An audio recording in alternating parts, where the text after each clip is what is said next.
అయితే బీదా మస్తాన్ రావు గారి గురించి ప్రత్యేకంగా చెప్పక్కర్లేదు. గత కొన్ని రోజుల క్రితమే ట్విట్టర్లో కూడా విజయసాయిరెడ్డి గారు ఒక ఇంట్రెస్టింగ్ ఫోటో షేర్ చేశారు. విజయసాయిరెడ్డికి వెనుదన్నుగా నిలుస్తూ అతన్ని గెలిపించే బాధ్యతల్ని మస్తాన్ రావు గారు భుజాన్ని వేసుకున్నారు. ఒకసారి మాట్లాడించే ప్రయత్నం చేద్దాం మస్తాన్ రావు గారితో. నమస్తే అండి, బాగున్నారా? నమస్కారం. సో చాలా హాటెస్ట్ నియోజకవర్గాల్లో ఇప్పుడు నెల్లూరు పార్లమెంట్ కూడా చేరిపోయింది. ఒక senior most leader and clean image ఉన్న మస్తాన్ రావు గారు ఇక్కడ పాలిటిక్స్ ఏ విధంగా ఉన్నాయి అంటే ఏం చెప్తారు? అందరికీ నమస్కారం. ఈరోజు విజయసాయిరెడ్డి గారు నెల్లూరు వాస్తవ్యులు. ఇక్కడే పుట్టి పెరిగి ఆయన విద్యాభ్యాసం కానీ అంత డిగ్రీ వరకు ఇక్కడే చేసి తర్వాత ఇక్కడి నుంచి చెన్నైకి వారు సీఏ చేయడానికి రావడం, సీఏ పాస్ అయిన తర్వాత ఆ రోజు నుంచి ఈ రోజు వరకు వైఎస్ కుటుంబంతో ఒక అనుబంధం.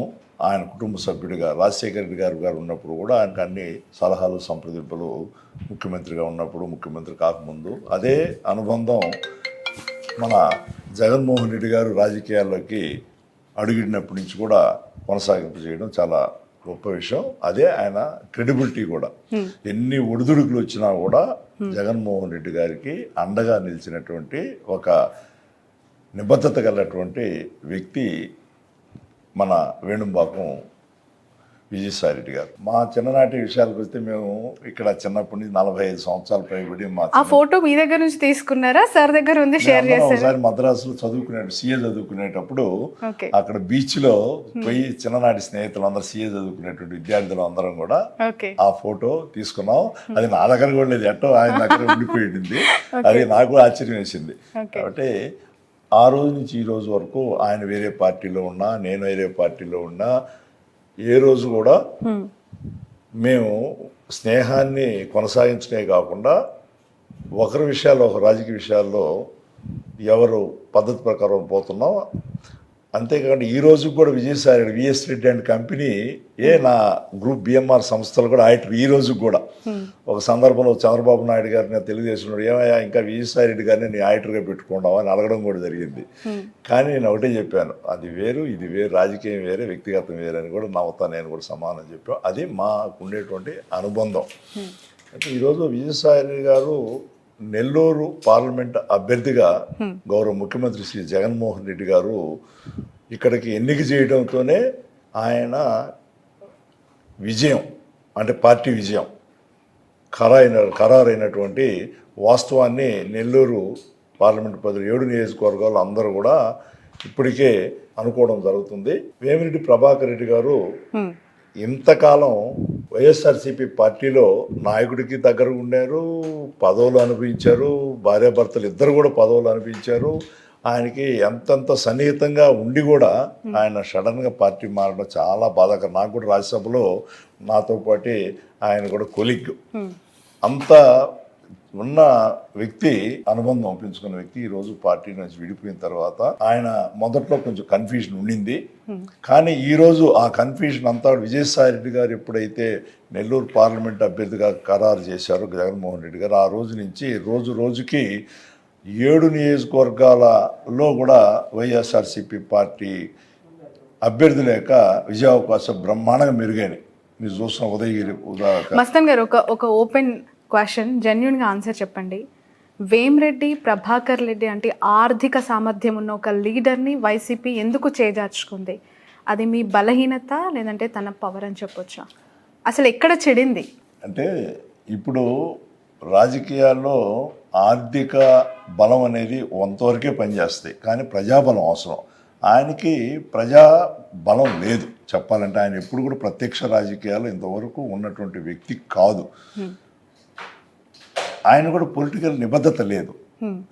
2019 ఎలక్షన్ ముందు చంద్రబాబు నాయుడుతో కలిసి తెలుగుదేశంలో పోవాలనుకున్నారు, ప్రయాణించాలని. కానీ అక్కడ రాజ్యసభ సీటు రాకపోయేకే ఇక్కడికి వచ్చి ఆ రోజు రాజ్యసభ సభ్యులు కావడం, మళ్ళీ ఇక్కడ నెల్లూరు పార్లమెంటు పోటీ చేయమన్నప్పుడు ఆయన కండిషన్ పెట్టడం ఏ రాజకీయ నాయకుడికి కూడా నచ్చదు. ఎందుకంటే వాళ్ళ అక్కడ గ్రౌండ్ రియాలిటీస్ని బట్టి అభ్యర్థుల్ని ఖరారు చేస్తారు. అవి ఆ ఎమ్మెల్యే క్యాండిడేట్లు ఎంపీ విజయానికి ఉపయోగపడతాయి. అటువంటిది మరిచి నాకు వాళ్ళు అక్కడ ఉండాలా, వీళ్ళు ఇక్కడ ఉండాలా, వీడు ఉండకూడదు, ముస్లింకి నేను నెల్లూరు టౌన్లో ఎమ్మెల్యేగా ఇస్తే నేను పోటీ చేయను, అదేవిధంగా బీసీ అభ్యర్థి కందుకూరు బీసీ అభ్యర్థికి ఇస్తే గెలవడు, అక్కడ కూడా ఉన్నత వర్గాల వారిని పెడతాను అని అన్నం జగన్మోహన్ రెడ్డి గారికి యొక్క సామాజిక న్యాయానికి అది చాలా వ్యతిరేకం. సామాజిక న్యాయంలో భాగంగా నీకెందుకు మంచి అభ్యర్థిని నేను చేస్తానా కూడా అది ఆయన దాన్ని పట్టించుకోకుండా దురదృష్టవశాత్తు ఆయన తెలుగుదేశం పార్టీలోకి పోవడం, జనాలు కూడా వైఎస్ఆర్సీపీ పార్టీ వాళ్ళే కాదు, తటస్థంగా ఉండేటువంటి వాళ్ళందరూ కూడా చాలా ఆయన్ని ఈ విషయంలో వ్యతిరేకించడం స్టార్ట్ చేశారు.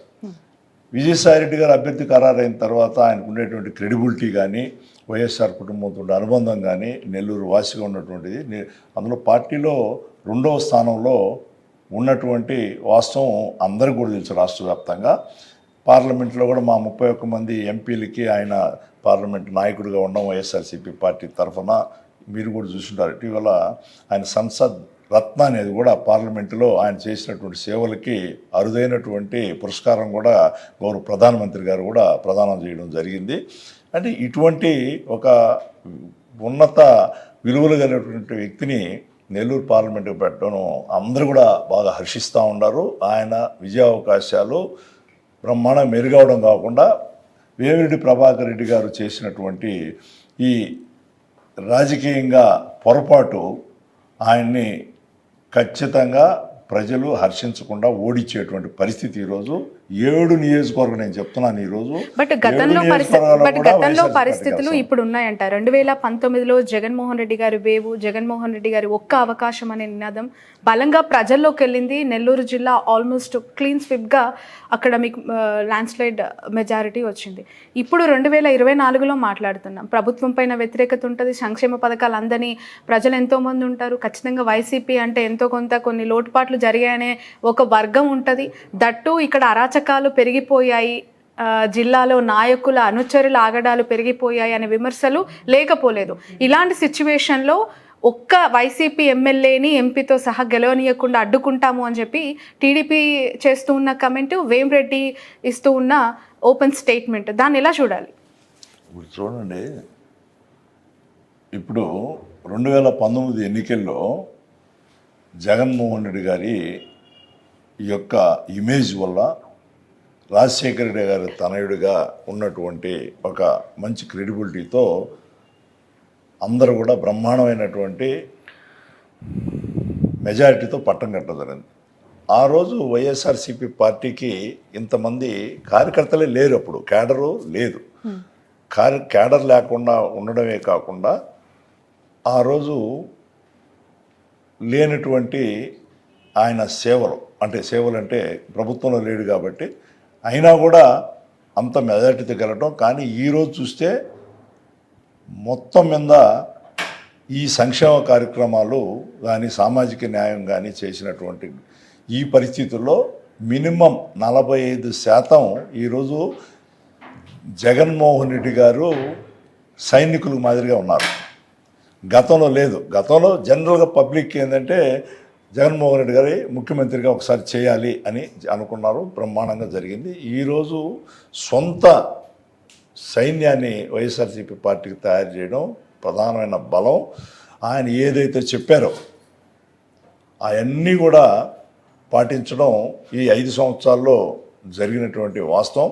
అంటూ ఉంటారు అభివృద్ధి అంటే ఏంది? పేదవాడి చేతికి రూపాయి ఇస్తే వాడు దాన్ని సద్వినియోగం చేసి వాడు డెవలప్ అయితే ఆటోమేటిక్ సమాజం డెవలప్ అవుతుంది. కాబట్టి ఈరోజు విద్యాపరంగా కానీ అన్ని రకాల కూడా బ్రహ్మాండంగా సమాజంలో ఈరోజు జగన్మోహన్ రెడ్డి గారి యొక్క సంక్షేమ కార్యక్రమాలు అయితేమి, విద్యా వైద్యం ద్వారా అయితేనే మంచి అభిప్రాయాన్ని మీద ఏర్పడి జగన్మోహన్ రెడ్డి అయితేనే ఈ సమాజానికిలో సామాజిక న్యాయం కానీ అన్ని విషయంలో బ్యాలెన్స్ చేసుకొని ముందుకు తీసుకుపోతారని మళ్ళీ పట్టం కట్టడానికి సిద్ధమయ్యారు. గతంలో లేని దానికంటే ఈ 5 సంవత్సరాలు జరిగినటువంటి కార్యక్రమాలు అన్నిటి వల్ల సంక్షేమ కార్యక్రమాలు కానీ ఏ అభివృద్ధి కార్యక్రమాల వల్ల ఆయనకి ఎక్కువ ఇమేజ్ పెరిగింది. కానీ ఇటువంటి పరిస్థితి బట్ మస్తాన్ గారి పైన కూడా ఆరోపణలు వచ్చాయి. వేమిరెడ్డితో పాటు మీరు కూడా అదే లైన్లో వెళ్ళబోతున్నారు, పార్టీ మారబోతున్నారు, అనేక ప్రచారాలు జరిగాయి. ఒకవైపు కుటుంబం అంతా అక్కడ ఉంది, ఒకవైపు స్నేహితుడు ఇటువైపు ఉన్నారు, ఈ పార్టీ అధికారంలో ఉంది, రాజ్యసభ మెంబర్ మీరు. సో ఎలాంటి ఒత్తిళ్ళు వచ్చాయి? నిజంగానే వెళ్ళే ఆలోచన చేశారు ఒక దశలో? విజయసాయి రెడ్డి గారి కోసమే వైసీపీలో ట్రావెల్ అవుతున్నారా? ఏం లేదమ్మా, ఎప్పుడు కూడా అసలు ఆలోచన నాకు లేదు, ఆ ప్రచారం కూడా జరగలేదు. మీకు ఎలా వచ్చిందో కానీ నాకు తెలియదు. కానీ నేను ఒక్కసారి ఒక పార్టీకి కానీ వ్యక్తికి కానీ కమిట్ అయితే ఆ లైన్లోనే పోయేవాడిని. 2020లో నన్ను వైసీపీ పార్టీకి విజయసాయి రెడ్డి గారు ఆహ్వానించినప్పుడు నేను బేషరతుగా ఎటువంటి షరతులు లేకుండా పార్టీలో జగన్మోహన్ రెడ్డి గారి సమక్షంలో చేరడం జరిగింది. అప్పుడే మాతో పాటే మా చిన్నాన్న కొడుకులు వాళ్ళు కూడా తెలుగుదేశం పార్టీలు ప్రధాన పాత్రలో ఉన్నారు కాబట్టి వాళ్ళని తీసుకురావడానికి ట్రై చేశాను. కానీ వాళ్ళ లైన్లో వాళ్ళు ఉన్నప్పుడు నేను వాళ్ళని తీసుకురాలేకపోయాను. నేను మాత్రం జీవితాంతం జగన్మోహన్ రెడ్డి గారితో, విజయసాయి రెడ్డి గారితోనే నేను ప్రయాణం సాగిస్తాను. పదవి ఉన్నా లేకపోయినా, పదవే ఉండబలేదు, ప్రజాసేవ చేయడానికి నాకంటే బిఎంఆర్ చారిటబుల్ ట్రస్ట్ ఉంది. ఈ 35 సంవత్సరాల నుంచి నేను నా ట్రస్ట్ ద్వారా ఎంతో పేద పిల్లలు చదివించడం, విద్యా వైద్యులు అన్ని విధంగా నా వంతుగా ప్రయత్నం చేస్తున్నాను. నాకు రాజకీయమే చేస్తేనే నాకు ఈరోజు ఇది నా ఇమేజ్ పెరగద్దు, బ్రతుకు తెరువు అనేది లేదు నాకు. అంతకుముందు కూడా చంద్రబాబు నాయుడు గారు నేను ఎమ్మెల్యేగా అయితే కావల్లో గెలిచేదానికి చాలా అవకాశాలు ఉన్నాయి 2019. కానీ ఆయన ఒక పార్టీ లైన్లో ఒక బీసీ క్యాండిడేట్కి ఇక్కడ నెల్లూరు జిల్లాలో ఎంపీకి ఇవ్వాలనుకుంటున్నాను, నువ్వు నా కోసం నువ్వు పార్టీ అంటే పార్టీలో ఉన్న బాస్ ఈజ్ రైట్. ప్రాంతీయ పార్టీలు ముఖ్యంగా బాస్ ఏది చెప్తే అది చేయాలి. నేను దాన్ని ఇమీడియట్గా నాకు విజయ అవకాశాలు జగన్మోహన్ రెడ్డి గారికి ఆ రోజు ఉండే క్రేజ్ వల్ల తక్కువ ఉన్నాయని తెలిసి కూడా నాయకుడు చెప్పాడు, చేశాను. ఈరోజు కూడా మా నాయకులు విజయసాయి రెడ్డి గారు కానీ, పెద్దలు మా బాస్ జగన్మోహన్ రెడ్డి గారు కానీ వారి కోసంగా, పార్టీ కోసంగా, అల్టిమేట్గా పార్టీ పేదల కోసం ఉపయోగపడే పార్టీ. ముఖ్యంగా ఈరోజు చూస్తున్నాం పదే పదే బీసీ నినాదము, సామాజిక న్యాయము, సామాజిక కులాల వారీగా సీట్ల కేటాయింపు అని మాట్లాడే నెల్లూరు జిల్లా రాజకీయాల్లో బీసీ నాయకుల్ని ట్రాన్స్ఫర్ చేసి ఒక సామాజిక వర్గానికి చెందిన ఓసీ క్యాండిడేట్ని ఇక్కడ ఎంపీ క్యాండిడేట్గా దింపారు. ఎలా క్లెయిమ్ చేసుకుంటారు వైసీపీ నేతగా, మీరు రాజ్యసభ మెంబర్గా? అది న్యాయంగా జరిగిన తరలింపనే అనుకోవాలా? అనిల్ కుమార్ యాదవ్ గారిని, బీసీ లీడర్ని నర్సరావుపేటకి ట్రాన్స్ఫర్ చేశారు. ఇప్పుడు చూడండి, అనిల్ కుమార్ యాదవ్ గారికి నెల్లూరు జిల్లా మీ అందరికీ తెలుసు, బీసీలకి అంత ప్రాధాన్యత ఎస్సీ ఎస్టీలు కానీ ఉండదు ఈ జిల్లా పరిస్థితులను బట్టి. కానీ జగన్మోహన్ రెడ్డి గారు అనిల్ కుమార్ యాదవ్కి మొట్టమొదటి క్యాబినెట్లోనే నీటిపారుదల చాలా ఇంపార్టెంట్ అయినటువంటి దాన్ని అప్పచెప్పడమే ఒక రకమైన సామాజిక న్యాయం.